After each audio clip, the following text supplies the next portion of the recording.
Lorsqu'on parle de connaître, vous savez avec moi que l'Ancienne Alliance, l'Ancien Testament, que dis-je, a été écrit en hébreu principalement, et le Nouveau Testament a été écrit en grec.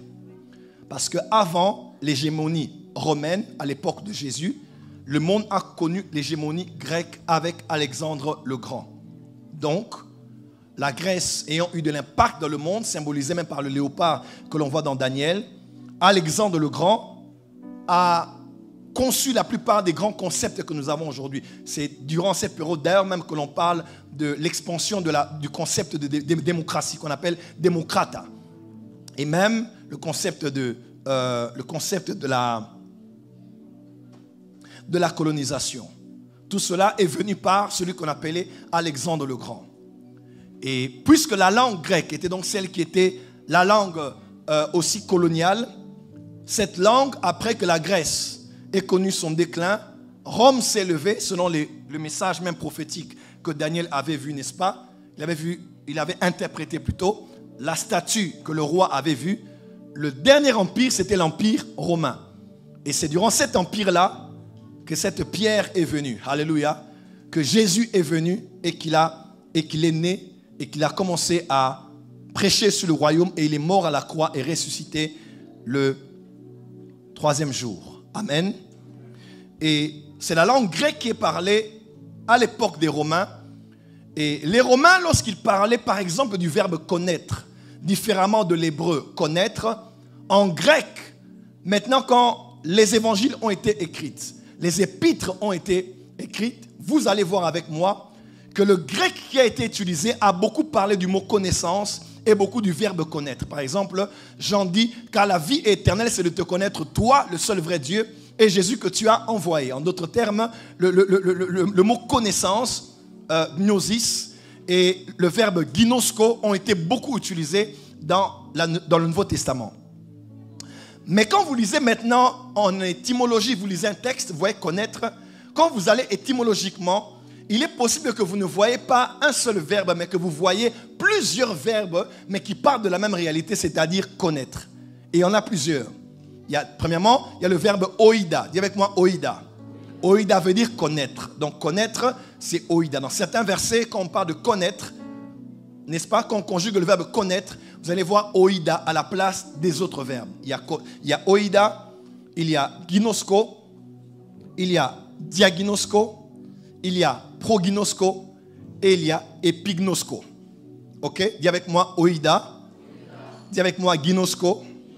Dis avec moi diagnosko. Dis avec moi proginosko. Dis avec moi epignosko. C'est pas grave, même si tu n'as pas retenu, tu ne manqueras pas le ciel pour autant. Dis à ton voisin oïda, ginosko, diagnosko, proginosko, epignosko. Alors, tous ces mots que j'ai cités sont des verbes. Ce sont des verbes. Je ne vais pas aller en profondeur, mais retenez simplement ceci. Quand on parle de oïda dans le Nouveau Testament, quand vous allez quelque part, on parle de oïda. Oïda en anglais, c'est un peu le verbe comme awareness, c'est-à-dire que avoir la conscience, de connaître par conscience. Je sais que je suis un homme, n'est-ce pas? Je sais que Dieu m'aime. Quand je demande pardon, je sais que Dieu m'a pardonné. Dieu m'a parlé, je sais qu'il m'a parlé. C'est la connaissance de ce que l'on sait naturellement, mais qui est attaché à une conscience naturelle. Alléluia. Je sais que je suis un homme. Je n'ai pas besoin de foi pour croire que je suis un homme. Je sais que je suis un homme. Et on appelle ça oïda. C'est une connaissance naturelle. Deuxièmement, il y a le verbe ginosko. C'est un verbe très utilisé. Ginosko, c'est connaître par information.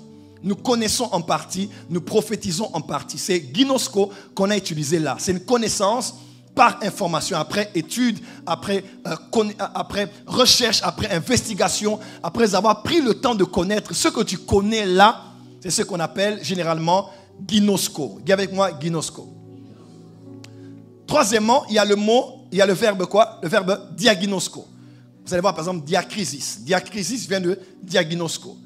Et quand on parle de diacrisis, on parle de discernement. Vous allez voir dans les derniers versets de Hébreux chapitre 5, on parle, mais les hommes spirituels, les hommes matures sont caractérisés par la connaissance, par le savoir de discerner ce qui est le bien et le mal. C'est le verbe diacrisis, diagnosko.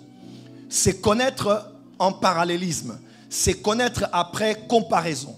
C'est connaître après tri, après discernement, après étude comparative. Alléluia. Par exemple, on parle de diagnostic. Vous voyez un peu, c'est de là que cela vient. Diagnostic. Donc, on fait une étude comparative de comment vous étiez avant, vous vous sentez maintenant. Vous voyez un peu? C'est après ça qu'on fait un diagnostic de la situation sanitaire d'une personne. Autre verbe, il y a le verbe proginosko. Quand on parle de pro, on parle de à l'avance. Proginosko, c'est la connaissance à l'avance. C'est connaître à l'avance. Quelqu'un est avec moi? Et ce concept est souvent utilisé dans la dimension prophétique ou dans la dimension de la prédestination. Ce qu'il a connu à l'avance, n'est-ce pas? Il les a prédestinés pour être semblables à l'image de son fils. Ce qu'il a connu à l'avance, c'est proginosko. Donc c'est connaître à l'avance. Quelqu'un est avec moi? Et la plupart des génies, la plupart des savants, la plupart des illuminés ont connu des choses avant leur temps.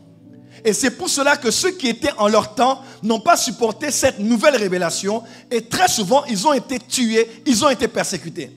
C'est plus tard, après études et investigations, lorsqu'ils sont arrivés à la même conclusion que les pionniers, ils ont finalement érigé des monuments en leur honneur et ils ont mis à part des dates dans le calendrier annuel pour dire cette date est fériée pour célébrer la vie de la personne qui a innové dans tel secteur de la vie. Il y a comme ça dans notre civilisation des hommes que Dieu élève comme des génies. Dans tous les domaines, même dans le domaine de la parole de Dieu. Ceux qui sont illuminés ou éclairés, des fois, ils ont des connaissances à l'avance. Aujourd'hui, on ne les comprend pas. Aujourd'hui, on peut les appeler hérétiques. Mais quand on grandit, on commence à voir que ce qu'ils ont dit était vrai. Mais c'était venu avant le temps. C'était venu 10 ans avant, 20 ans avant, 50 ans avant, 100 ans avant. Voilà pourquoi il y a des hommes que Dieu suscite dans les générations. Comme disait quelqu'un, Enoch a vécu en son temps, mais Dieu l'a pris parce que la terre ne le méritait pas. Donc, la terre ne méritait pas un homme qui était d'une telle carrure, et Dieu l'avait pris. Il y a des hommes comme ça, des femmes comme ça, que ce soit en mathématiques, que ce soit dans la politique, leur approche de la gestion de la cité, leur approche de la Bible, leur approche de l'église, leur approche des choses spirituelles, des fois, c'est un peu trop tôt pour notre temps. Et généralement, on les bloque, on les combat, on les met de côté parce qu'ils vivent au présent, mais ils pensent comme au futur. Ils vivent au présent, mais ils ont une approche, une perception futuriste. Voilà pourquoi la Bible déclare « Ne jugez pas avant le temps ». Parce qu'il y a des choses qu'on ne comprenait pas aujourd'hui. Il y a des hommes comme Galilée qui, en leur temps avec l'Église catholique et tout ce qu'il y avait autour des études comparatives entre la religion et la spiritualité, la science et Dieu, les études que les hommes faisaient quand il a commencé à dire, certains, lui et d'autres, que la terre, qu'est-ce qu'il disait? La terre était ronde. Problème, foudre de l'Église catholique. Puisqu'il y a des concepts qu'on n'arrivait pas à accepter à l'époque. Mais aujourd'hui, tout le monde le croit. Il y a ton voisin dans ta maison, il y a certainement des génies. Alléluia. Dis avec moi proginosko. Et le dernier verbe qui m'intéresse ici, c'est le verbe epignosko. C'est là où on a epignosis. Oïda, connaissance naturelle. Diagnosko, comparative. Ginosko, après étude, recherche, investigation, information. Proginosko, futuriste. Mais epignosko, quand on parle de épi, on parle de derme, on parle de épiderme. Quand on parle de épi, on parle de ce qui est au-dessus. Donc, epignosko, c'est quand tu as le ginosko, mais tu as une dimension élevée au-dessus de l'epignosko. Epignosko, c'est comme une connaissance par révélation. C'est comme une connaissance par illumination. C'est comme une connaissance qui vient, on dit pouf, eureka. C'est une connaissance claire, précise, exacte d'une chose et surtout expérimentée. Le verbe epignosko est comme le verbe yada en hébreu. Dieu dit, après qu'il ait vu Abraham, qui voulait sacrifier son fils, il dit, waouh, arrête. Il dit, maintenant je sais. Tu vois, quand Dieu dit je sais, c'est yada. C'est le même verbe qu'on dit, Adam connut sa femme Ève, n'est-ce pas? Et élut un fils qui s'appela Caïn. Donc connaître yada, c'est une connaissance qui va au point d'un rapport sexuel. C'est une connaissance expérimentale, expérimentée. Comment? Donc on dit epignosko. On ne dit pas juste de connaître comme ginosko. Mais c'est d'être intime, d'avoir une relation intime avec la vérité connue et d'avoir beaucoup plus supérieur à ce qui est connu de la majorité.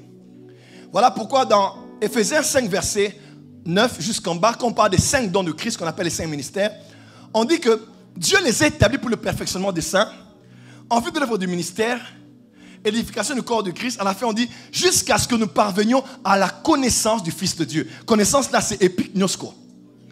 Epignosis. Donc, les 5 ministères, nous venons chez vous pour vous emmener à connaître, pas dans Ginosko, pas dans Oïda, oh Jésus est là, non. Pas dans Diagnosko, c'est-à-dire en comparant Jésus, Mohamed, Jésus et les autres divinités. Notre rôle en tant que don du Christ et prédicateur, c'est de vous emmener à une connaissance élevée. Une connaissance élevée. Voilà pourquoi les gens disent l'évangile c'est simple, prêchez simplement. C'est pas simple. Quand c'est simple, c'est Oïda. C'est Jésus, c'est mon Seigneur, mon Sauveur. Amen. Quand c'est Ginosko, on commence à étudier, méditation, lecture biblique. Mais quand c'est epignosko, on vous emmène dans les mystères. On vous emmène à connaître beaucoup plus celui qu'on a toujours connu à chaque instant. Dis avec moi Jésus, epignosko. Dis epignosko. Voyez-vous, ils marchaient avec Jésus, Jésus les a appelés, venez suivez-moi, ils l'ont suivi. Mais combien de fois durant leur cheminement, ils ne s'étonnaient pas de lui en disant, qui est donc cet homme-là qui parle à la mer? Vous voyez, à chaque étape, ils avaient comme une nouvelle révélation de qui il était. Ils arrivent à Troie, ils regardent le Fils de Dieu rayonnant comme le soleil en plein midi. Ils disent, waouh, mais c'est pas celui qu'on a vu. On dort avec lui, on mange avec lui. Mais c'est encore qui cet homme? Vous voyez un peu? Quand ils ressuscitent, ils ont tous peur. Ils disent, touchez-moi. Un esprit n'a pas de chair, n'a pas de sang. Touchez, regardez. Parce qu'il est écrit, connaissons et cherchons à connaître. Donc, il y a une dimension dans laquelle tu es dans la connaissance de Jésus. Tu dois aller beaucoup plus loin dans la connaissance de qui il est pour toi. Il amène bien. Il y a ton voisin qui est Jésus. Il arrivera toujours à une époque de l'église où Jésus s'arrêtera et posera la question aux disciples. Que dites-vous que je suis? Que dites-vous que je suis? Que dis-tu que Jésus est? Un jour, j'étais avec le docteur Miles Monroe. Docteur Miles Monroe qui est un des génies de notre civilisation. Quand je dis génie, c'est génie. C'est un homme extraordinaire qui a écrit sur beaucoup de sujets.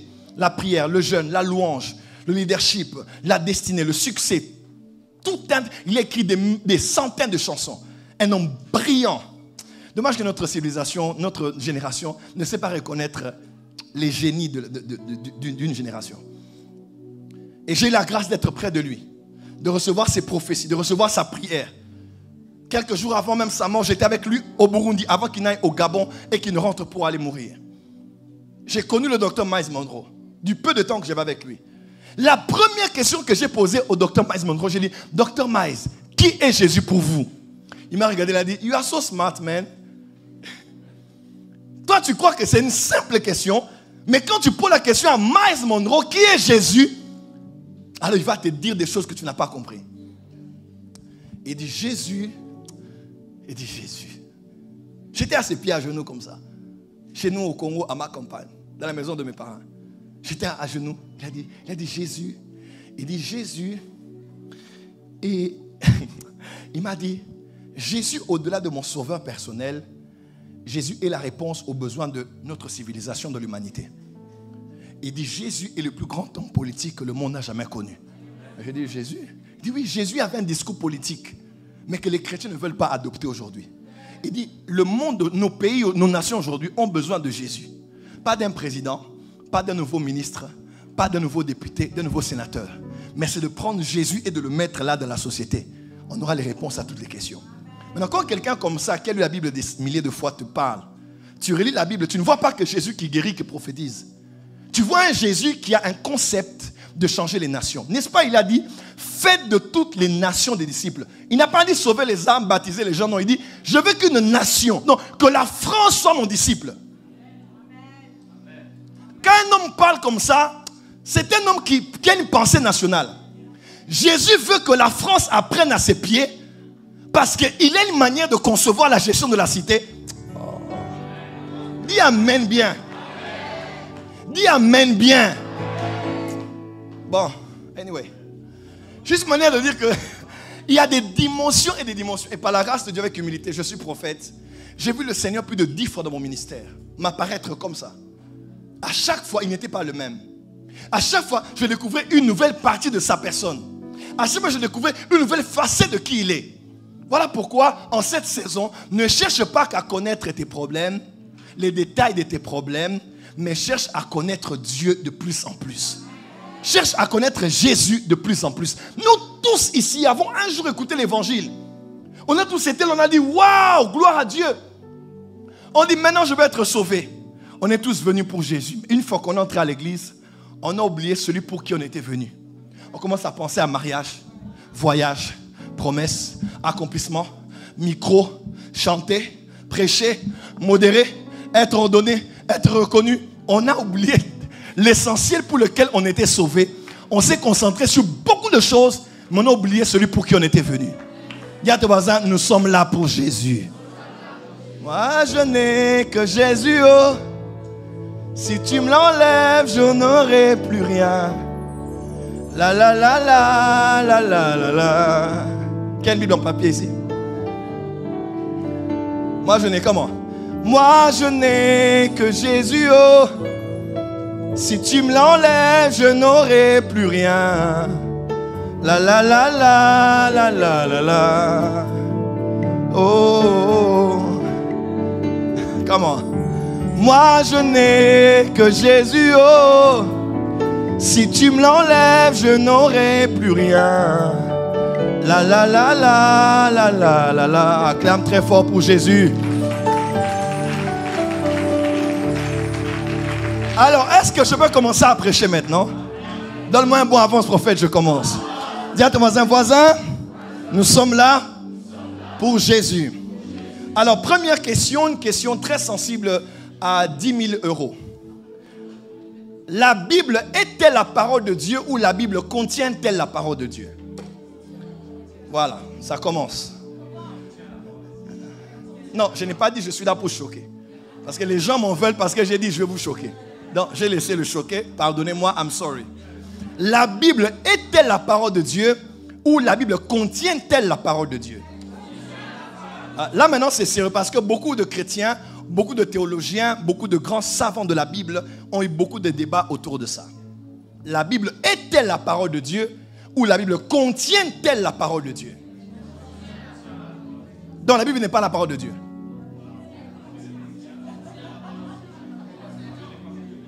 Il ne faut pas avoir peur. Il ne faut pas avoir peur des questions. Alors, j'ai suivi des heures et des heures de débats sur YouTube. J'ai assisté à de grands débats de grands théologiens. Les uns et les autres ont répondu d'une manière ou d'une autre avec des arguments à l'appui. Et je respecte les uns et je respecte les autres. Et ma réponse va dans le sens d'une vue aérienne de la lettre 6 ou la lettre 9. Tout dépend de là où vous vous positionnez pour regarder le chiffre. Si vous êtes ici, vous allez voir un 6. Si vous êtes là-bas, vous allez voir un 9. Le 6 et le 9 et le 6, le 4 est une chaise et la chaise est un 4. Mais tout dépend de là où on se positionne pour donner une définition. La Bible est-elle la parole de Dieu? Oui, absolument oui. Et tout chrétien doit recevoir cela en lui. Parce que si tu ne crois pas qu'elle est la parole de Dieu, fondamentalement, tu as un problème avec ta foi. La Bible est la parole de Dieu. Dans une approche où je me tiens, parce que c'est telle qui est la base fondamentale de tout ce que l'on doit savoir sur Dieu et sur son plan du salut selon les dispensations envers l'humanité. La Bible est la parole de Dieu. Dis avec moi, la Bible est la parole de Dieu. Elle n'est pas la parole des hommes. Elle est la parole de Dieu, même si elle passe par la parole et les écrits des hommes. Amen. Dis amen bien. Mais quand je me tiens aussi de l'autre côté pour voir 9, la Bible n'est pas la parole de Dieu dans la mesure où elle contient la parole de Dieu. Parce que la parole de Dieu n'est pas un livre. Mais Jean 1, verset 1 dit, au commencement était la parole La parole était avec Dieu et la parole était Dieu. Elle était avec Dieu au commencement. Toutes choses ont été faites par elle et rien de ce qui n'a été fait sans elle. En elle était la vie et la vie était la lumière des hommes. Je peux mettre ça sous mon coussin et dormir. Un sorcier peut m'attaquer et me tuer. Parce que ça ne protège pas. Mais si j'ai Jésus, non pas sous mon coussin, mais en moi, je sais que celui qui vit en moi est plus fort que celui qui est dans ce monde. Donc ce ne sont pas que les paroles ou la parole de Dieu que j'ai ici, mais c'est une personne que j'ai en moi, qui vit en moi. Pourquoi? Parce que Abraham a connu Dieu sans un livre. Moïse a connu Dieu sans un livre. Peut-être même qu'ils ont eu plus de foi que toi qui as 66 livres de la Bible. On connaît Dieu par révélation. On connaît Dieu par épignosis. Dis amen très fort là où tu es. Mais nous sommes dans la dispensation de laquelle Dieu a voulu qu'on ait un livre qui contienne sa parole autant que nous croyons que la Bible est là. Dis à ton voisin, à la porte des cieux, nous nous tenons à gauche et nous nous tenons à droite. Pour moi, aucun des deux n'a tort. Tout dépend de là où on se tient lorsqu'on veut donner une définition. Quelqu'un est avec moi? Et quand nous avons la Bible, il faut faire une différence. Il y a une différence entre prêcher la parole de Dieu et prêcher l'évangile. Parce que dans la Bible, il y a la zoologie. Dans la Bible, il y a l'histoire d'un peuple qui s'appelle Israël. Dans la Bible, il y a l'histoire du Moyen-Orient. Dans la Bible, il y a l'histoire des civilisations. On parle de la famille. On parle de différents concepts, même de l'histoire d'Israël par David. On en parle. Et c'est des choses vraies, vérifiées avec le temps, même par les archéologues et les historiens. Totalement d'accord avec ça. C'est ainsi qu'on parle même de Jésus comme étant le point central de l'histoire. On parle de avant Jésus et après Jésus. Parce que même les historiens savent que c'est vrai et c'est chronologiquement bien vérifié. Eh oh. Eh oh. Donc on peut prendre une parole dans la parole de Dieu, mais on prêche la parole de Dieu, mais on n'a pas prêché l'évangile. Et ça c'est important. Je vais prêcher sur comment vivre en famille par la parole de Dieu, mais je n'ai pas forcément prêché l'évangile. Je vais prêcher comment les enfants doivent être avec leurs parents. C'est biblique, mais c'est aussi moral. Voilà pourquoi certains vous diront, non, les codes d'Hammurabi nous disaient autrefois, même certains commandements qui sont revenus dans les décalogues. Il y a des choses que Dieu avait dit ne tuez point, qui se retrouvent dans d'autres lois qu'il y avait dans cette époque-là. Parce que Dieu peut dire des choses qui sont aussi en accord avec la morale.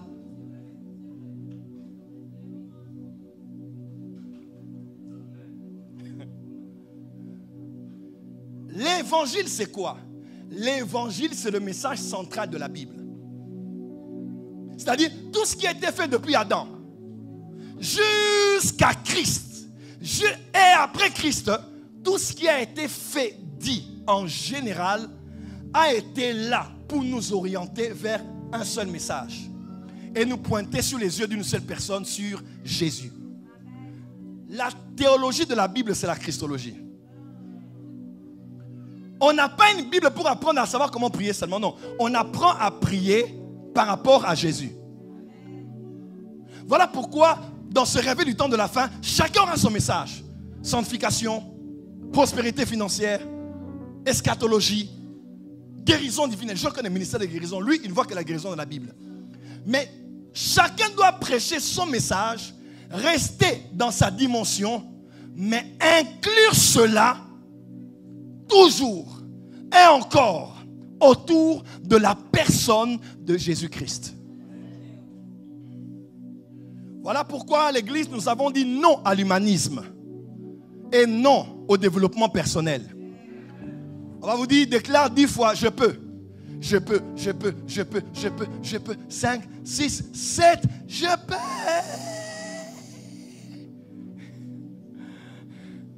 Ça, c'est les choses que l'on voit dans les écoles de développement personnel. On te montre ton potentiel et tes capacités. Ça, c'est l'humanisme. Mais dans le christianisme, ce n'est pas l'homos. Ce n'est pas l'homme qui est mis au centre. Dans le christianisme, c'est Christ qui est mis au centre. Et Paul dit, je ne peux pas, mais je puis tout. Par Christ qui me fortifie. Dans le christianisme, ce n'est pas moi, mais c'est Dieu en moi. Moi en Dieu. Lui et moi. Avec Dieu, nous ferons des... On parle d'une petite fourmi qui était sur un éléphant. Dans une forêt, l'éléphant arrive avec la fourmi au-dessus. L'éléphant voulait traverser un pont. Et la fourmi, regardant ce qui se passait, s'est bien agrippée sur le dos. Et quand l'éléphant marchait sur le pont était en train de bouger dans tous les sens. Quand l'éléphant est arrivé et a mis les pieds fermes, tous les gens du village étaient là en train de s'étonner. L'éléphant est là, il était tout gros. Et la fourmi a tapoté un peu l'éléphant pour dire, t'as vu comment on a bougé ce pont? À vrai dire, nous ici nous sommes comme des fourmis. Mais ce qui est grave, c'est que celui sur qui nous sommes, celui en qui nous sommes, aïe aïe aïe aïe aïe aïe, c'est avec lui. Nous sommes une fourmi, mais Jésus est un éléphant. Je suis si petit, il est infiniment grand. Et avec lui, ce n'est pas que lui, c'est lui et moi qui faisons. Ah, dis amen là où tu es. Il est possible de prêcher la parole sans prêcher l'évangile. L'évangile tourne autour de la mort, de la venue, la mort, la résurrection, l'ascension, l'œuvre parfaite et finie de Jésus à la croix. Si on n'a pas prêché ça, on a prêché de bons sermons, mais on n'a pas prêché l'évangile. Voilà pourquoi, quand il marchait avec les disciples d'Emmaüs, Luc chapitre 24, il parlait de Jésus à Jésus, mais sans savoir que c'était Jésus. Ne sais-tu pas? Es-tu le seul en Israël qui ne sait pas qu'il y avait un homme qui était ici, qui a vécu? Il prêchait Jésus à Jésus sans savoir que c'était Jésus.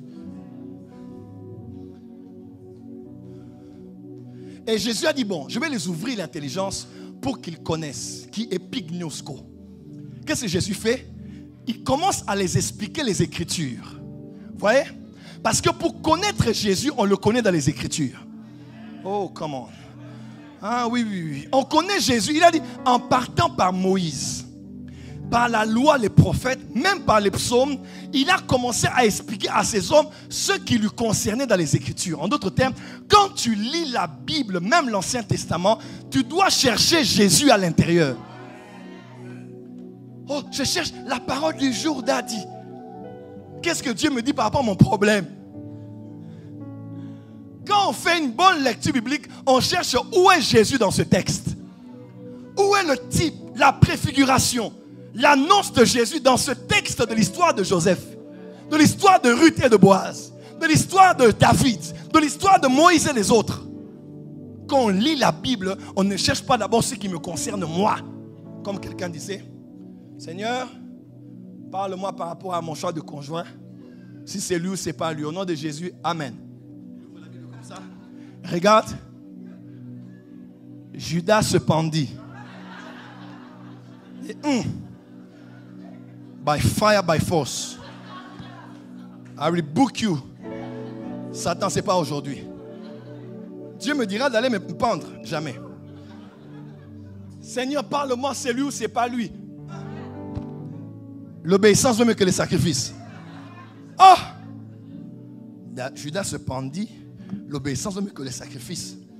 Dieu me dit de me sacrifier, d'obéir. Non, troisième test. Seigneur, papa, donne-moi la parole du jour. Mon ami, ce que tu as fait, fais-le vite. Il dit en tout cas, c'est pas mon jour aujourd'hui, quoi. Dis à ton voisin, on ne lit pas la Bible par hasard. Alléluia. Ma prière ce soir à la porte des cieux, quand on va dans la Bible, cherchons Jésus. Cherchons la croix. Cherchons l'œuvre de Jésus. Dans ce réveil du temps de la fin, chacun aura son message. Mais nos messages doivent être basés et fondés sur Jésus. Le réveil, Jésus. La sanctification, Jésus. La rédemption, Jésus. Les temps de la fin, la guérison, la prospérité financière, la délivrance des familles. Dis avec moi Jésus avant, Jésus maintenant, Jésus après. Dis avec moi Jésus.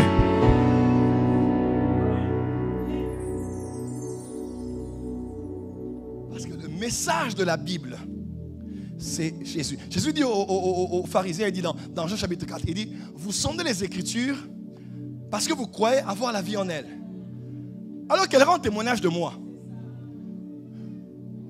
Parce que les Écritures rendent témoignage de Jésus. Port des cieux. On ne lit pas d'abord la Bible pour savoir. Beaucoup de chrétiens ont perdu même l'essence de la vie chrétienne, papa. On est converti, on entre dans la vie chrétienne, mais quand on prend la Bible le matin, c'est soit parce qu'on veut prêcher le soir, ou soit parce qu'on cherche une réponse à nos questions. Qui d'entre nous ici passe leur temps le matin pour voir dans la vie de Joseph où était Jésus dedans? Et quand tu vois Jésus chez Joseph, tu diras, waouh, Joseph était le bien-aimé. Et Jésus était le bien-aimé. Joseph était le berger. Et Jésus a dit, je suis le bon berger. Joseph était envoyé par ses frères. Et avant, il a dit à son père, me voici. Et Jésus, avant d'être envoyé chez les Juifs, il a dit à son père, me voici. Car dans le livre, il est question de moi, je viens, ô Dieu, pour faire ta volonté. Joseph était berger. Jésus était berger. Joseph a été jalousé par ses frères à cause d'un manteau qu'il avait. Et Jésus a été jalousé par ses frères les Juifs à cause de l'onction qu'il portait. Et Joseph a été vendu à des non-juifs avec quelques pièces d'argent. Jésus a été vendu à des non-juifs des Romains pour quelques pièces d'argent. Oh, donc quand tu lis ça, la Bible devient succulente. Tu vois que le frère qui avait livré Joseph s'appelait Judas. Oui, c'est Judas qui a dit, ne le tuons pas, vendons-le. Et à l'époque de Jésus, parmi les 12, le seul qui a pris l'initiative de le vendre, il s'appelait Judas.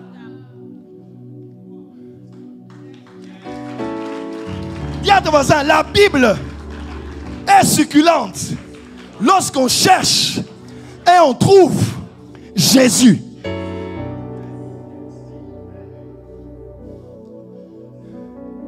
Et tu vois que dans ces temps de souffrance, il y avait 2 hommes à la prison. L'un était sorti pour mourir, l'autre sorti pour être sauvé. Et Jésus à la croix, il avait 2 hommes. Il avait un qui a dit, hein? Souviens-toi de moi. Et lui, il a été sauvé. L'un était le panetier, l'autre les chansons. Dans la vie de Joseph. Parce que les chansons servent le vin. Et le panetier sert le pain. Parce que à la croix, Jésus était comme la Sainte Seine. Il était le pain et le vin.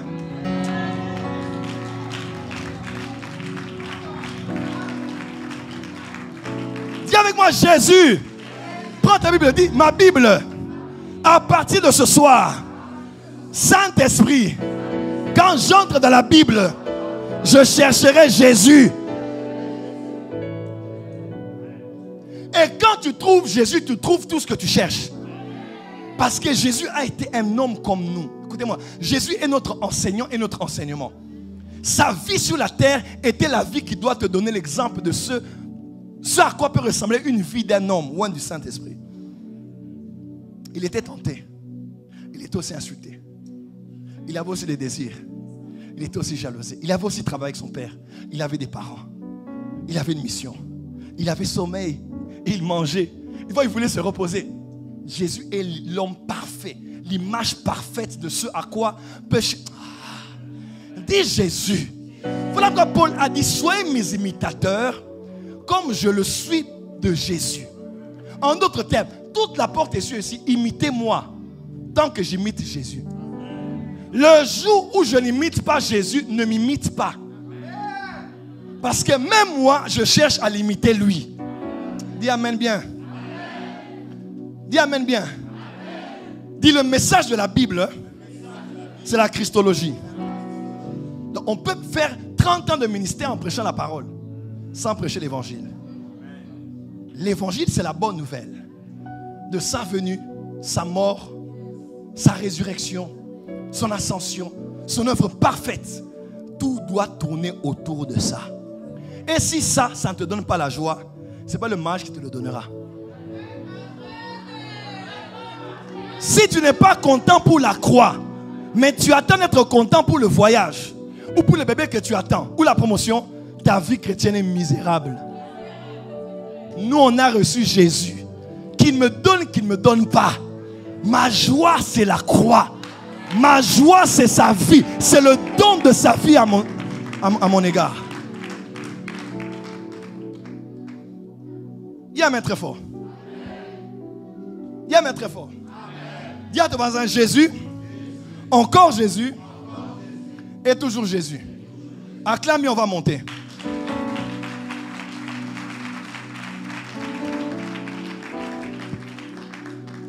Balance les mains, dis Jésus, nous sommes là pour toi. Dis plus fort, Jésus, nous sommes là pour toi. Dis encore Jésus, nous sommes là pour toi.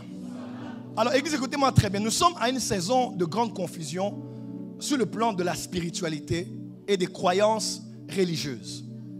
Vous êtes sans ignorer que nous allons dans les temps, nous sommes déjà dans les temps de la fin, mais nous passons maintenant à une autre phase des temps de la fin. Les choses ont été dites par les prophètes, Daniel, Ézéchiel, Zacharie et les autres. Jean en particulier dans le livre d'Apocalypse. Nous sommes fortement convaincus que le monde se prépare à un gouvernement mondial. Si ce n'est pas avant l'enlèvement, ce sera vraiment officiel après l'enlèvement. Parce qu'après l'enlèvement, celui qui retient l'Antichrist sera enlevé avec l'Église. C'est-à-dire, le Saint-Esprit sera enlevé avec l'Église. La dispensation de l'Esprit, de la grâce, de l'Église sera finie. Nous serons tous enlevés. L'Église ne sera plus sur la terre. Et alors sera relâché celui qu'on appelle le fils du diable. L'incarnation même de l'iniquité. L'Antichrist. Il amènera un semblant de paix au monde. À Israël, au Moyen-Orient, au monde. Et selon les prophéties bibliques, nous croyons qu'il y aura même une religion mondiale. Il y aura une forme d'écuménisme où on cherchera un dominateur commun pour mettre tout le monde autour, malgré la voix de sa croyance, pour le guider vers la même entité qu'on appellera Dieu. Et cette manière de faire est très souvent vue dans le New Age, où on croit qu'il y a une divinité qui s'appellera Père, qui s'appelle Christ, qui s'appelle Dieu, qui s'appelle Christ cosmique, qui s'appelle le grand tout, que toutes les religions peuvent connaître. Parce que la vérité se trouverait dans chaque croyance, vérité qui a été laissée par le grand tout pour permettre aux hommes, peu importe leur croyance, de trouver une direction vers lui. Ainsi, Allah et Yahweh sont les mêmes. Ainsi, le Dieu des bouddhistes et nous sont les mêmes. Ainsi, le Dieu des ancêtres, que les ancêtres ont connu en Égypte et qu'on sort, et nous, le Dieu de la Bible, est le même. Ce sont les mêmes. C'est la même entité, mais qui porte différents dieux selon sa religion, sa croyance et son background religieux. Ainsi, je ne peux pas juger l'autre parce qu'on a le même Dieu. Ainsi, je ne peux pas juger les autres frères là de Ishmaël parce que nous avons le même Dieu. Il faut la paix au monde. Il faut respecter la croyance des autres. J'ai des amis des autres croyances. En tant qu'amis, nous sommes amis. Mais en tant que croyance, il faut faire la démarcation.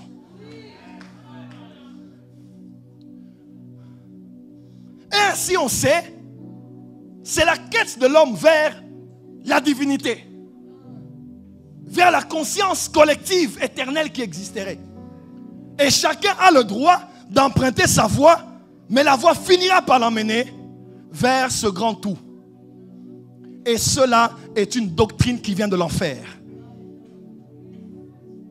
Jésus a été clair. À l'époque, tout chemin menait à Rome. C'est-à-dire, puisque Rome était la capitale de la nation qui régnait sur le monde, royaume, empire étendu depuis le nord de l'Afrique jusqu'en Inde, les Romains avaient créé ce qu'on appelait des macadam, des routes pavées. Vous le voyez même dans les films, même d'Astérix et Obélix. Parce que toutes ces voies, de partout où on était dans une colonie, on pouvait se diriger directement vers Rome. Ainsi, tout chemin menait à Rome. Et mon Jésus, à une époque, sous la loi, en pleine hégémonie romaine, où les hommes avaient des éléments pédagogiques pour comprendre son message, Jésus a dit, si tout chemin mène à Rome, moi, je suis la vie, la vérité et le chemin. Nul ne vient au Père. Nul ne vient au Père sans passer par moi. Écoute-moi, il n'y a pas de Dieu sans Jésus. Si tous les chemins mènent à Rome, si toutes les voies mènent à un grand tout, ce n'est pas mon Dieu. Un seul chemin mène à Dieu. C'est Jésus. Et Jésus n'a pas dit, nul ne va au Père sinon par moi.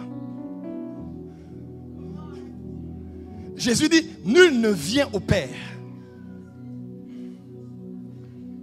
Jean 14, verset 7. Prenez la Bible. Jean 14, verset 6. 7. Je vais demander un micro ici. Hé, vous étiez où? Jean 14, verset 6. Lisez très fort, à haute voix. Jean 14, verset 6. Jésus lui répondit, je suis le chemin, la vérité, la vie. 1. Personne ne peut aller au Père. Personne ne peut aller au Père autrement que par moi. Dis à ton voisin, on ne trouve pas Dieu. On ne trouve pas Dieu sans passer par Jésus. Sans passer par Jésus. Dis, on ne trouve pas Dieu. On ne trouve pas Dieu sans passer par Jésus. Sans passer par Jésus. Toute autre voie n'emmène pas à Dieu. Vas-y. Si vous me connaissez, vous connaîtrez aussi mon Père. Tu ne peux pas connaître Dieu si tu ne connais pas Jésus. On y va? Et dès maintenant, vous le connaissez. Et vous l'avez vu. Et vous l'avez vu. Il dit, puisque vous me connaissez, vous me fréquentez, dès maintenant, vous le connaissez et vous m'avez vu. Verset suivant. Philippe maintenant demande. Philippe lui dit, montre-nous. Seigneur, montre-nous le Père et nous serons satisfaits. Tu nous emmènes dans une dichotomie, dans une cacophonie. Père, toi, explique-nous clairement. De quoi il s'agit? Vas-y, Jésus maintenant dit quoi? Jésus lui répondit, il y a si longtemps que je suis avec vous et tu ne me connais pas encore, Philippe? Celui qui m'a vu a vu le Père. Celui qui m'a vu a vu le Père. A vu le Père. Luc 10, verset 22. Luc 10, à partir du verset 22. Verset 22 seulement. Mon Père m'a remis toutes choses. Yes.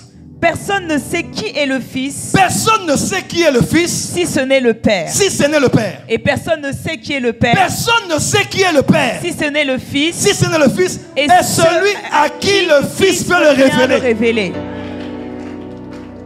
Personne ne connaît le Fils si ce n'est le Père. Et personne ne connaît le Père si ce n'est le Fils. Et celui à qui le Fils veut le révéler.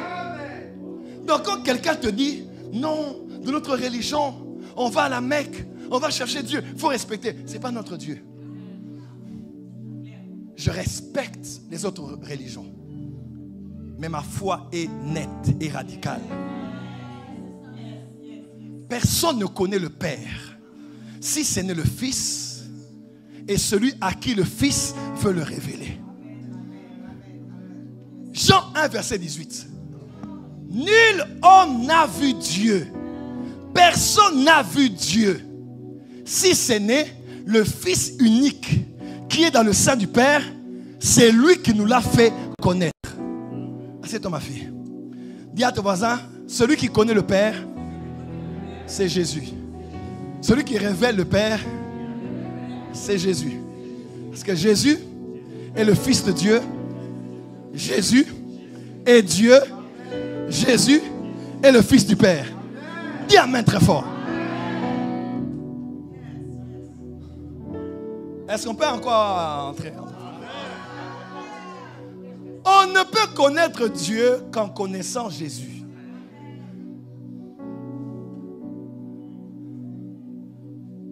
peut avancer.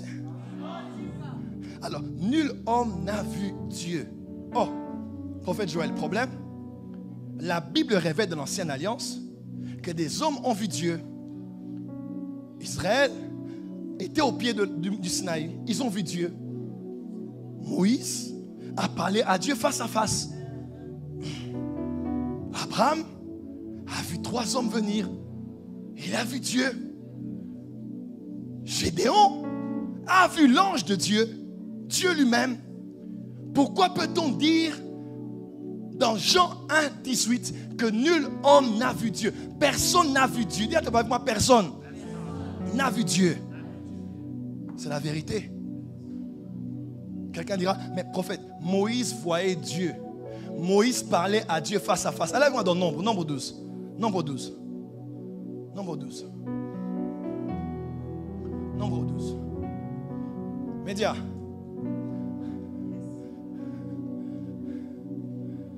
Dis à ton voisin, Moïse n'a pas vu Dieu. Non. Nombre. Comment? Nombre. Il y a l'onction dans les médias ou comment? Nombre. Et il dit, écoutez bien mes paroles, lorsqu'il y aura un prophète parmi vous, c'est dans une vision, c'est dans un songe que je lui parlerai. Il n'en est pas de Moïse mon serviteur, il est fidèle dans toute ma maison. Je lui parle bouche à bouche, je me révèle à lui sans énigme et il voit Dieu. Moïse voit Dieu. Oh non. Moïse voit Dieu. Moïse voit quoi? Une représentation de l'Éternel. Moïse n'a jamais vu Dieu. Moïse a vu une représentation de Dieu. Esaïe n'a pas vu Dieu. Esaïe 6. Il a vu une représentation de Dieu. Ézéchiel n'a pas vu Dieu. Ézéchiel a vu une... Voilà pourquoi tous ceux qui sont allés au ciel ont vu Jésus de différentes manières. Si c'était le même inamovible et qui ne change pas, croyez-moi, tous ceux qui ont été au ciel et ont vu Jésus, vous aurez dit la même chose. Longue barbe, robe blanche et c'est tout. Mais les uns vous diront, j'ai vu un feu. D'autres, j'ai entendu une voix. D'autres, j'ai vu la croix. D'autres, j'ai vu un lion et l'agneau à côté.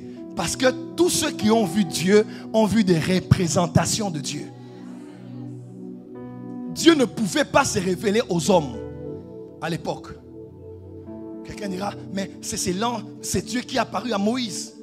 Qui a parlé à Moïse dans le buisson ardent. C'était un ange. Galate.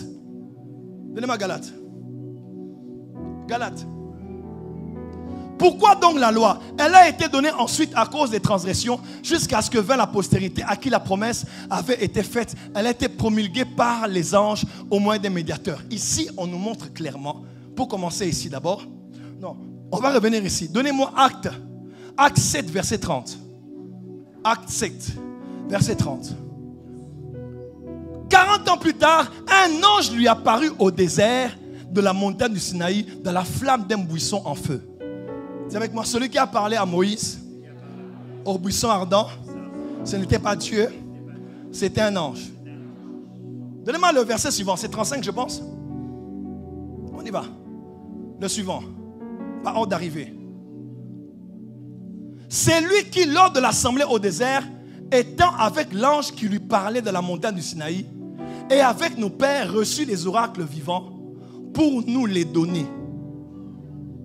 Il parlait avec qui? Qui a donné à Moïse la loi? Avec qui Moïse a parlé face à face? Moïse n'a pas parlé avec Dieu. Parce que personne n'a vu Dieu. Mon fils, ça va? Quand je vous vois, je vois New York. Oui, derrière. Vous avez été à New York? Levez-vous s'il vous plaît. Vous avez été à New York avant 2020? Avant 2020? 2018? Oui, ça doit être quelque chose comme ça. Oui. À New York? Oui. Merci, veuillez vous asseoir. Ce soir, ma fille, vous êtes camerounaise? Levez-vous. Vous êtes camerounaise? D'accord, veuillez vous asseoir. Dis avec moi, Jésus est là. Dis avec moi, Jésus est là. Dis power. Male sobrada bacha. Qui a donné à Moïse la loi? Ce n'était pas Dieu qu'il voyait. Il voyait, verset 47 je pense, le verset après.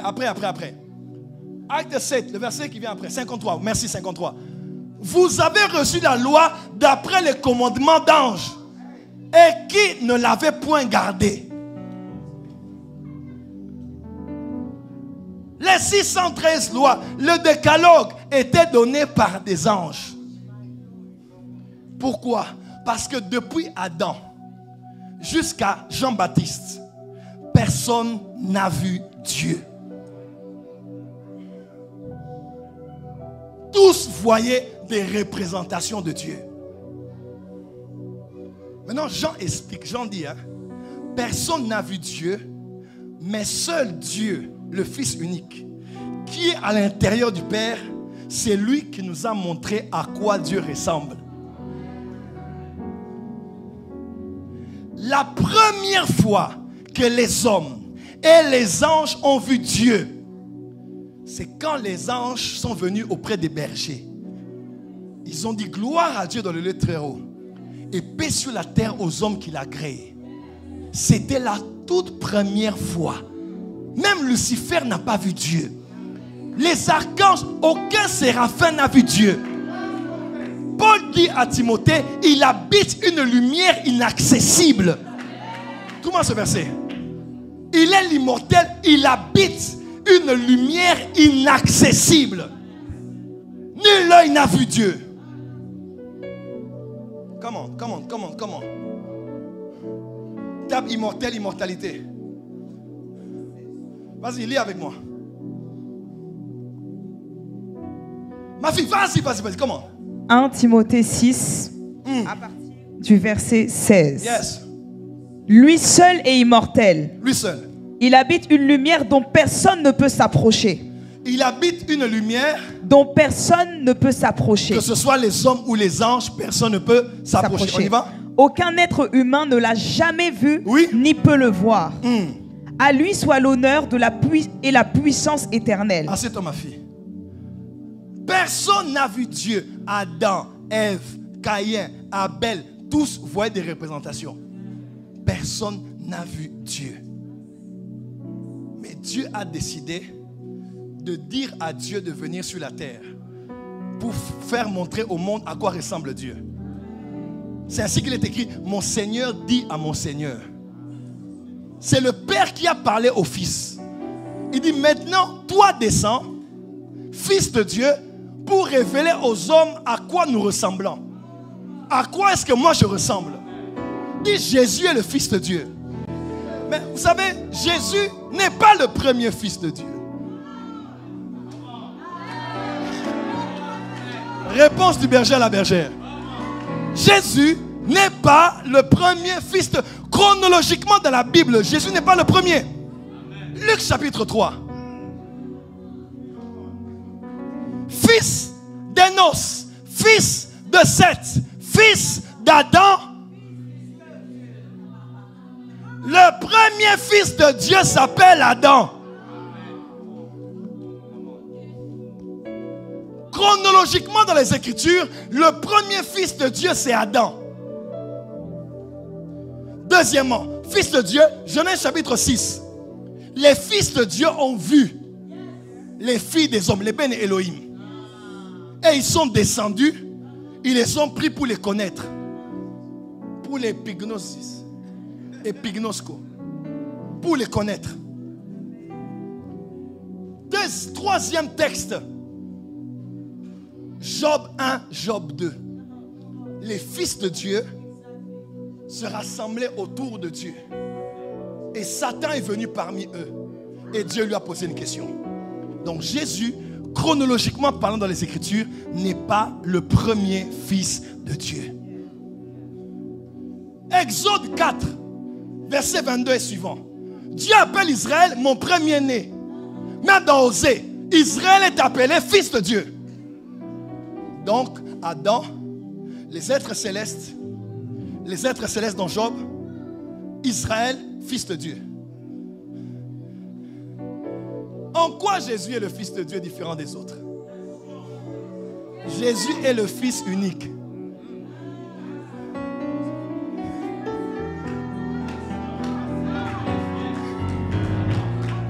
Abraham avait 2 fils.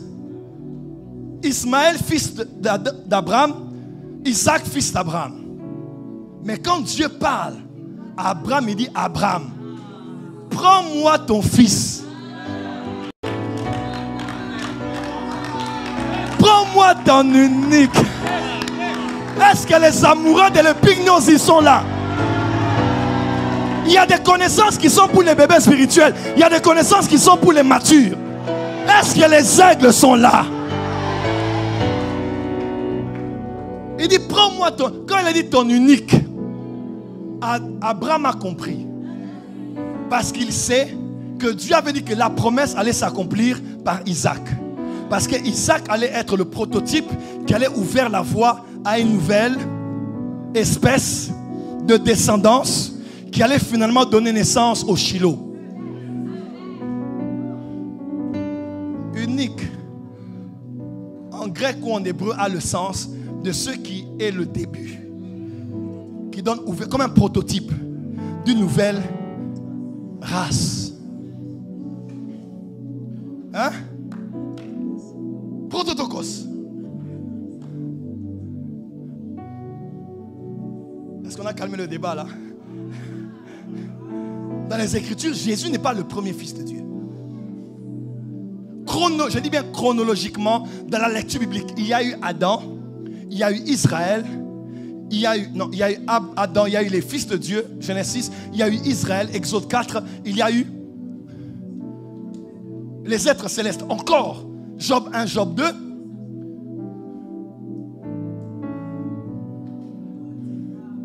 Et après, il y a eu le Fils unique de Dieu. Mais ceux qui lisent bien la Bible, ils savent que Jésus était le Fils de Dieu avant la mort et la résurrection.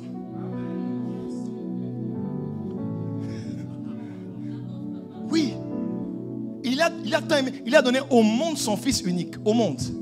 Quand le monde reçoit son Fils, ceux qui sont morts et ressuscités avec lui ne connaissent plus le Fils unique, mais ils connaissent le premier-né d'entre les morts. Parce qu'il n'y a plus un fils, il y a plusieurs fils. Ainsi, la création attend avec un ardent désir la manifestation. Est-ce qu'ils sont là ce soir? La manifestation des fils de Dieu.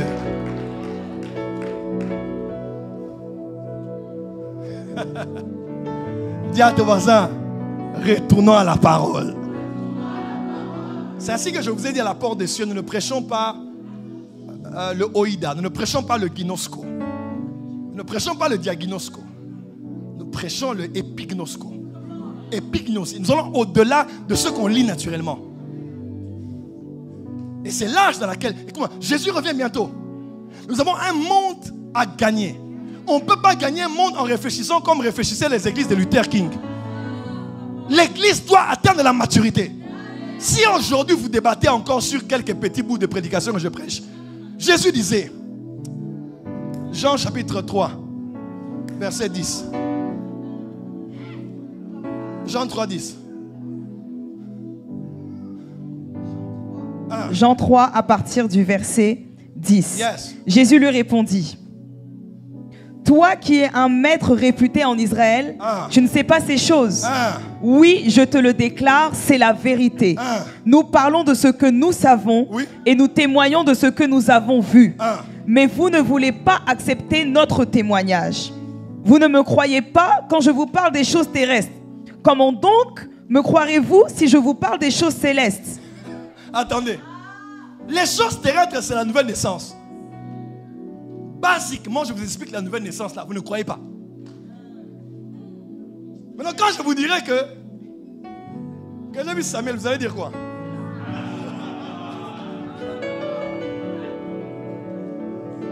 Non, nous avons un problème. Si les choses basiques, écoutez-moi, vous savez quoi? Des fois quand je vois les débats, les occultistes se moquent de nous. Les mystiques se moquent des chrétiens. Ils disent, oh, ils font des débats autour d'une histoire de voir un esprit. Mais nous le voyons tous les jours. Si je dis aujourd'hui, j'ai disparu ici, j'ai apparu à Montréal, quelqu'un dira, on va couper, on va poster. Oh, il commence à dire, il a apparu, il a disparu. Mais on ne croit pas que la Bible, il y a eu ça. Jésus n'a pas vu Élie. Il n'a pas vu Moïse. Voilà pourquoi l'Église doit grandir. Et Dieu ne m'a pas oint que pour entretenir des bébés. Dieu m'a oint pour élever une élite. La plupart de ceux qui sont à la porte des cieux ont déjà été chrétiens. Ils ont mangé, ils ont été éduqués, ils sont bien formés. Mais à un moment, ils ont dit, il y a plus que ça.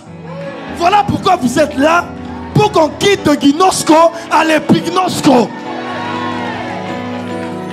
C'est la vérité. L'un a semé, l'autre a arrosé. Moi, ma part, c'est d'arroser ce qu'on vous a déjà donné. Il y a plus que tout ce qu'on nous a prêché.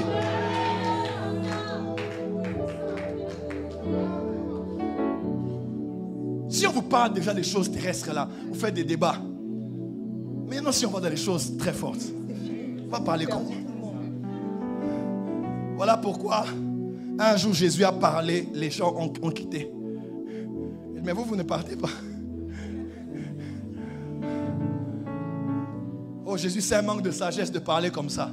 Non, des fois pour éprouver ceux qui sont dignes de la prochaine étape, il faut parler comme ça. Pour que Pierre te dise, c'est toi qui as les paroles de la vie. Verset suivant. Aïe, aïe, aïe.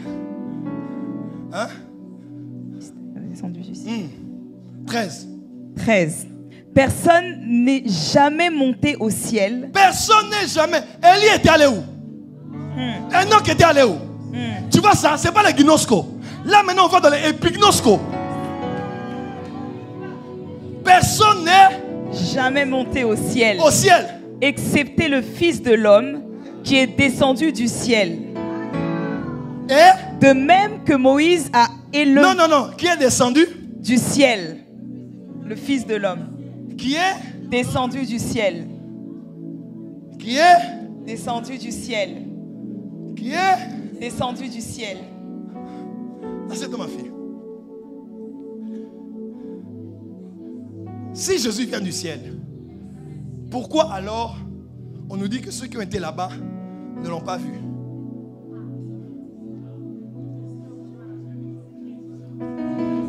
Bon, est-ce qu'on peut monter maintenant? Alors, prophète, tu nous dis que au ciel, alors, il n'y a pas Dieu, il y a une représentation. Alors, pourquoi Jésus nous dit notre Père qui est dans les cieux? Pourquoi on doit prier Dieu en ayant la conscience que Dieu est dans les cieux? Parce que Dieu a un trône au ciel. Non. Est-ce qu'on peut épignosco? La Bible n'a pas dit seulement Dieu a son trône au ciel. Mais la Bible déclare le ciel est ton trône. Ah, ça commence à s'ouvrir. Donc, ce n'est pas un lieu au ciel où il y a un trône seulement, mais tout le ciel est ton trône et la terre. Quelqu'un peut dire epignosco. C'est tout le ciel. Un petit tabouret quelque part là isolé. Tout le ciel est son trône. Ce n'est pas l'église qui est son marchepied. La terre est son marchepied. Asseyez-vous. C'est ce qui me pousse à vous dire, Dieu n'habite pas au ciel.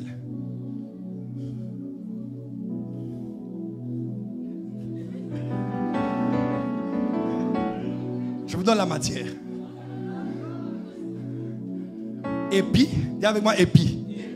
Épi. Dans Ginosco, je sais que Dieu est au ciel. La Bible déclare notre Dieu est au ciel et il fait ce qu'il veut, n'est-ce pas? Mais les révélations diffèrent des niveaux. Quand on monte plus loin, on réalise qu'au fait, Dieu, sa résidence n'est pas au ciel. Parce que Dieu n'habite pas dans sa création.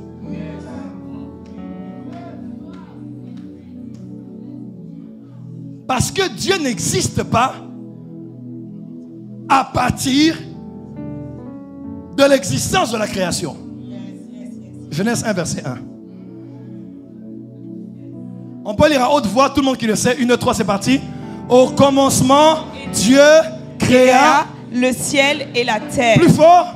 Au commencement, Dieu créa le ciel et la terre. Plus fort les cieux. Une fois plus fort. Au commencement, Dieu créa les cieux et la terre. Plus fort. Au commencement, Dieu créa les cieux et la terre. Plus fort. Au commencement, Dieu créa les cieux. Pour la dernière fois.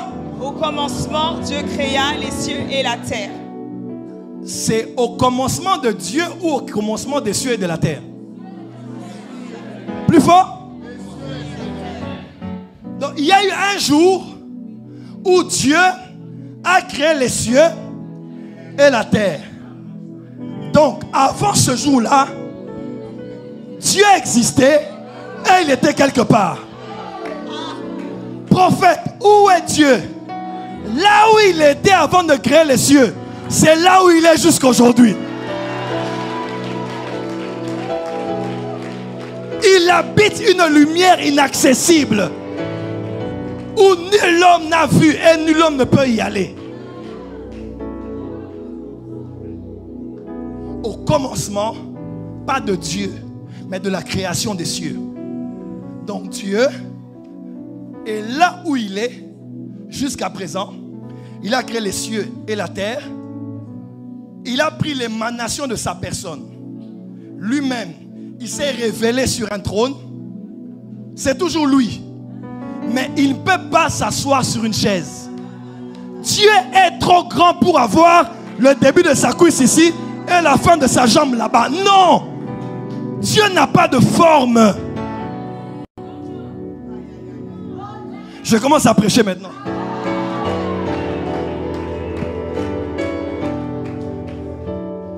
Oh mais prophète, tu as une main. La main de l'Éternel n'est pas trop courte. Oh prophète, tu as des yeux. Les yeux de Dieu ne sont pas parcourent toute la terre. Dieu a des pieds, Israël a vu ses pieds. Il a un dos. Moïse a vu son dos. Un nez, il a senti l'odeur du sacrifice de Noé. Dieu a des oreilles, son oreille n'est pas tordue pour entendre. Lorsqu'on dit ça dans la Bible, on le dit pour permettre au fini d'essayer de comprendre l'infini. Tu ne peux pas connaître combien Dieu est grand. Job dit, il est grand, sa grandeur nous échappe.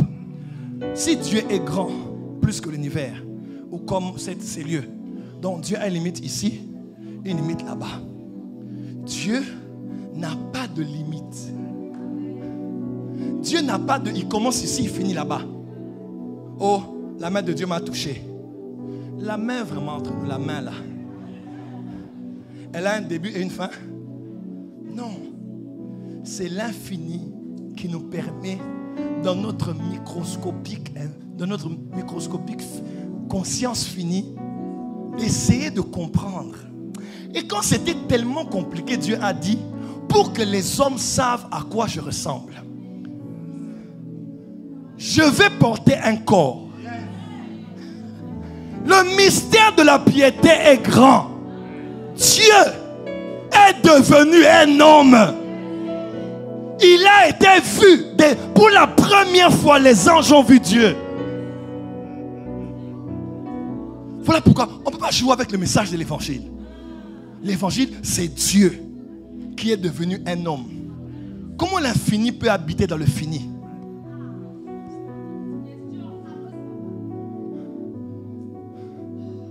Voilà pourquoi Jésus, il est tout.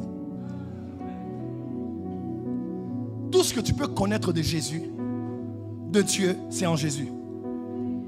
Jésus est égal à l'humilité de Dieu.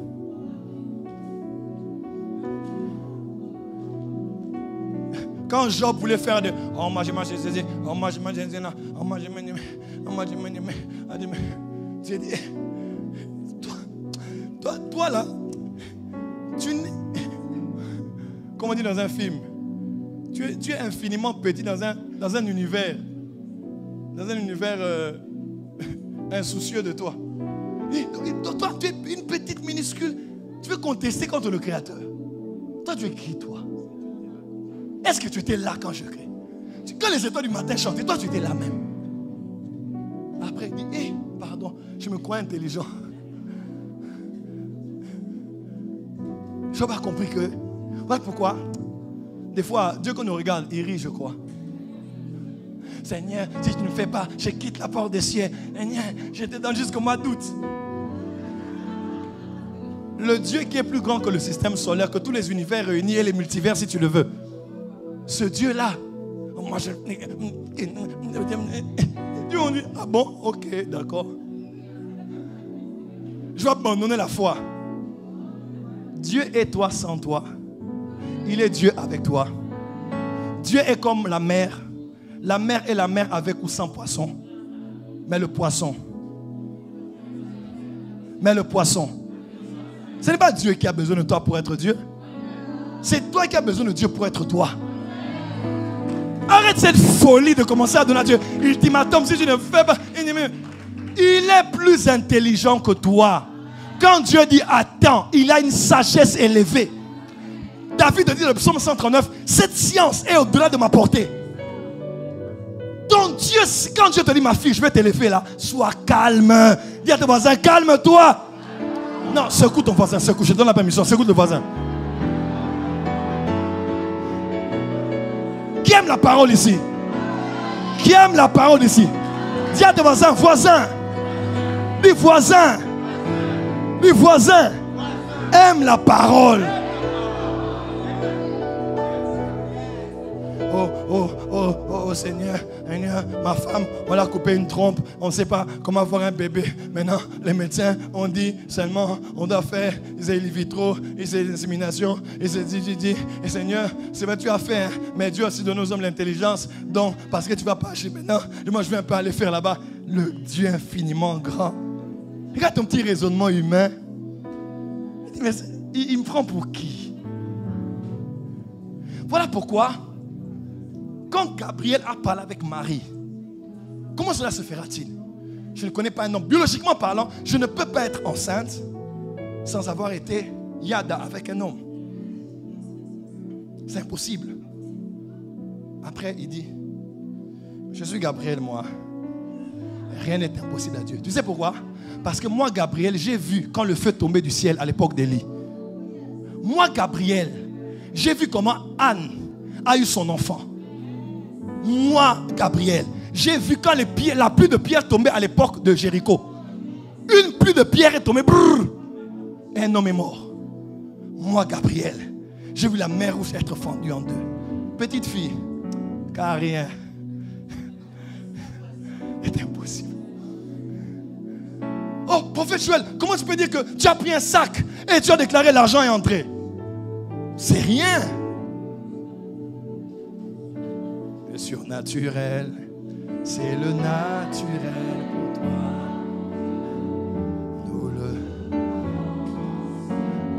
Nous avons vu Dieu donner une femme, elle est enceinte mais elle n'a pas de trompe. L'enfant est où? On a enlevé la matrice. L'enfant réside où? 9 mois après, la maman met au monde. Tu expliques ça comment? Si tu crois que Dieu peut le faire, pourquoi tu ne crois pas que Dieu peut faire entrer 50 000 € dans ton compte maintenant? Tu vois? Des fois c'est juste l'incrédulité. Une incrédulité, je peux être insultant. Une incrédulité humaine, hein? Humaine, mettons humaine. Sois gentil. Rien n'est impossible à Dieu. On peut déclarer l'argent apparaît dans les sacs maintenant. On peut déclarer le carburant entre dans les voitures maintenant. On peut déclarer les acnés que tu as là disparaissent maintenant. On peut déclarer que tu n'as pas de cheveux, les cheveux poussent maintenant. Dis power. Dis avec moi car rien n'est impossible à Dieu. Dieu n'habite pas dans la création. Il y a un temps où il va rouler les cieux et la terre.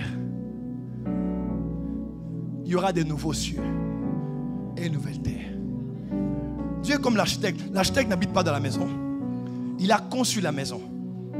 Mais il vit hors de la maison. Il entre dans la maison. Mais Dieu n'est pas conditionné par les cieux. Mais il est venu sur la terre. Les cieux et la terre l'ont vu pour la première fois dans la personne qu'on appelle Jésus. Voilà pourquoi je clôture en disant ceci. Jésus n'est pas une histoire des Blancs. Jésus n'est pas une histoire coloniale. Je suis africain fier de l'être. Plus panafricain que plusieurs.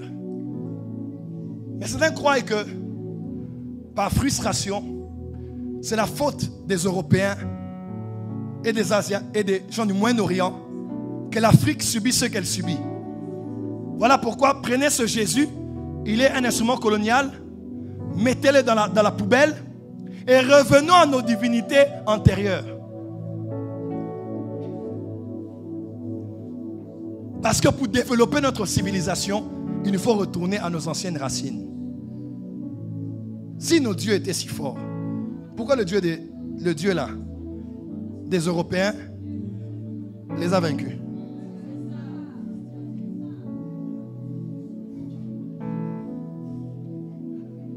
De deux. Nous sommes tous ici, n'est-ce pas? Nous venons en France, en Europe, tout ça. Qu'est-ce qui a créé la civilisation européenne? Vous savez c'est quoi? C'est le protestantisme. C'est le protestantisme qui a créé la civilisation européenne. Les États-Unis sont basés sur ça. Allez en Suisse. Tu connais le président de la Suisse? On ne le connaît même pas. Mais des hommes comme Jean Calvin ont tellement prêché les valeurs de la Bible qu'il a créé un écosystème où la Suisse aujourd'hui est reconnue comme étant ce que vous connaissez.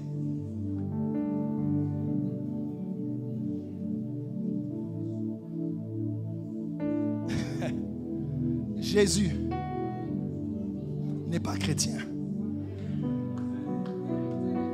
Jésus est Dieu pour tout homme et pour toutes les nations de la terre.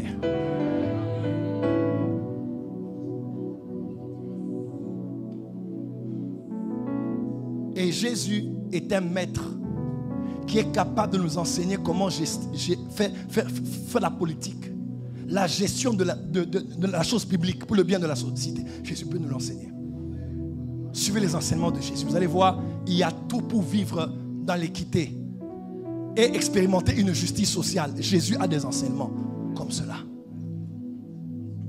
Il amène bien. Voilà pourquoi, de tous les temps et dans tous les lieux, il n'y a qu'un seul qui est la référence. Tout ce qu'on peut connaître de Dieu peut être connu dans la personne de Jésus. Parce que Jésus est Dieu. 1 Jean 5, verset 20. Sois assise. Nous savons que le Fils de Dieu est venu pour nous donner de l'intelligence afin de connaître le véritable. Et nous sommes dans le véritable. En son Fils Jésus-Christ. C'est lui le Dieu véritable et la vie éternelle. Lis avec nous. Jean 5, 20. Qui a aimé entendre Jésus aujourd'hui? Dis avec moi Jésus, Jésus. Dis encore Jésus, Jésus. Vas-y. 1 Jean 5, à partir du verset 20. Yes. Nous savons aussi que le Fils de Dieu est venu et qu'il nous a donné l'intelligence pour connaître le véritable.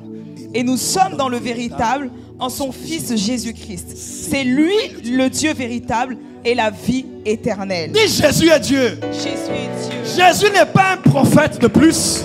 Jésus n'est pas un gourou de plus. Jésus est Dieu fait chair.